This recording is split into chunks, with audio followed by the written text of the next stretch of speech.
केंद्र सरकार के सूत्रों के मुताबिक बहुत जल्द पेट्रोल डीजल की कीमतें प्रति लीटर 4 से 5 रुपए तक बढ़ाई जा सकती हैं। अगर ऐसा होता है तो दिल्ली में 1 लीटर पेट्रोल 94 रुपए 77 पैसे से सीधा बढ़कर 98 रुपए 77 पैसे तक पहुंच सकता है। मुंबई में 103 रुपए 54 पैसे से 107 रुपए 54 पैसे, चेन्नई में 100 रुपए 84 पैसे से 104 रुपए 84 पैसे, कोलकाता में 1 लीटर पेट्रोल की कीमत 105 रुपए 45 पैसे से बढ़कर 109 रुपए 45 पैसे हो सकती है। पूरा स्क्रीन आपके सामने है। अभी ये कीमतें बढ़ी नहीं है, लेकिन सूत्रों का ये दावा है, तो हमें इंतजार करना होगा कि सूत्रों का ये दावा है कि ईरान युद्ध की वजह से बहुत जल्द लगातार जो दबाव बन रहा है, जिस घाटे का सामना हमारी पेट्रोल एजेंसी कंपनियां कर रही हैं, उसकी भरपाई की जा सकती है और ये कीमतें बढ़ाई जा सकती हैं। पेट्रोल के अलावा डीजल की कीमतें भी प्रति लीटर 4 से 5 रुपए बढ़ सकती हैं। इसी के साथ एलपीजी सिलेंडर के दाम बढ़ाए जा सकते हैं। अभी घरों में इस्तेमाल होने वाला 14 किलोग्राम का एक रसोई गैस सिलेंडर 913 रुपए का है, जो 40 से 50 रुपए महंगा होकर 963 से 973 रुपए का हो सकता है। अब तक दुनिया के 98 देशों में पेट्रोल डीजल की कीमतें 5% से ज्यादा बढ़ाई जा चुकी हैं, जबकि भारत में अभी पेट्रोल डीजल और घरों में इस्तेमाल होने वाले रसोई गैस सिलेंडर की कीमतें नहीं बढ़ाई गई हैं। लेकिन अगले 5 से 7 दिनों में इस पर फैसला हो सकता है, और अगर ये कीमतें बढ़ती हैं तो 4 सालों के बाद सरकार ऐसा कदम उठाएगी। इससे पहले आखिरी बार 22 मार्च 2022 को केंद्र सरकार ने उस वक्त पेट्रोल डीजल की कीमतें बढ़ाई थी, जब रशिया और यूक्रेन का युद्ध शुरू हुआ था। यहाँ बड़ी बात यह है कि तब भी उत्तर प्रदेश, उत्तराखंड, गोवा, मणिपुर, पंजाब में विधानसभा के चुनाव थे, जिसके कारण सरकार ने चुनाव खत्म होने तक पेट्रोल डीजल की कीमतों में कोई बदलाव नहीं किया। लेकिन इसके बाद सरकार ने चुनाव खत्म होते ही 22 मार्च से 10 अप्रैल के बीच 10 रुपए प्रति लीटर पेट्रोल डीजल की कीमतें बढ़ाई थी। और इस बार भी 5 राज्यों में विधानसभा चुनाव खत्म होने के बाद अगले 5 से 7 दिनों में सरकार पेट्रोल डीजल की कीमतें बढ़ा सकती है।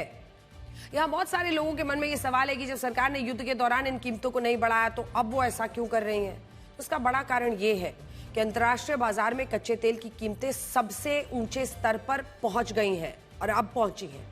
जब युद्ध चल रहा था तो प्रति बैरल कच्चे तेल की कीमत $120 तक नहीं गए थे।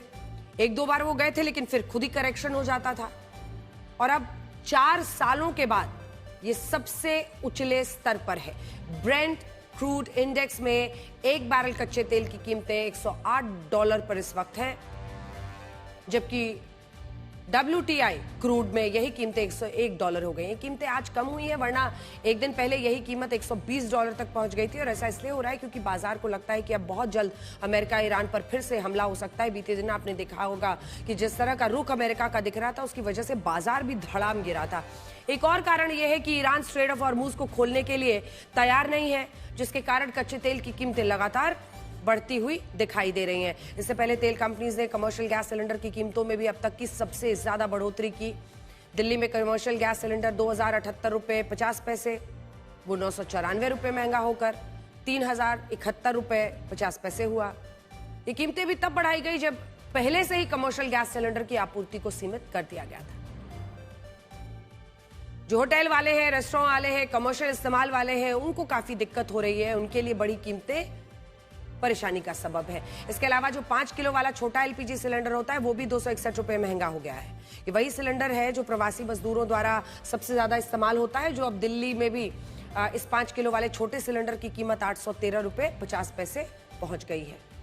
इसके अलावा जैसा कि हमने आपको बताया, सरकार घरों में इस्तेमाल होने वाले रसोई गैस सिलेंडर की कीमतें 40 से 50 रुपए बढ़ाने के बारे में सोच रही है। और ऐसा इसलिए किया जा रहा है क्योंकि स्ट्रेट ऑफ हॉर्मुज से भारत गैस का आयात इस वक्त नहीं कर पा रहा है। आंकड़े बताते हैं भारत अपनी जरूरत का 50% एलएनजी का ही उत्पादन करता है, बाकी की 50% एलएनजी दूसरे देशों से खरीदते हैं। इसी तरह आपके घर में रसोई गैस के लिए जो एलपीजी इस्तेमाल होती है, 61.7% एलपीजी दूसरे देशों से आती है। और जानते हैं ये देश कौन कौन से हैं? भारत 40% एलपीजी यूएई, 25% कतार, 17% कुवैत, 16% एलपीजी सऊदी अरब से, यानी सारे के सारे खाड़ी देश। इसी तरह हम अपनी एलएनजी का भी जो 42.6% है, वो अकेले कतार से खरीदते हैं। 9.7% यूएई से और 6.74% एलएनजी ओमान से। सारे खाड़ी देश।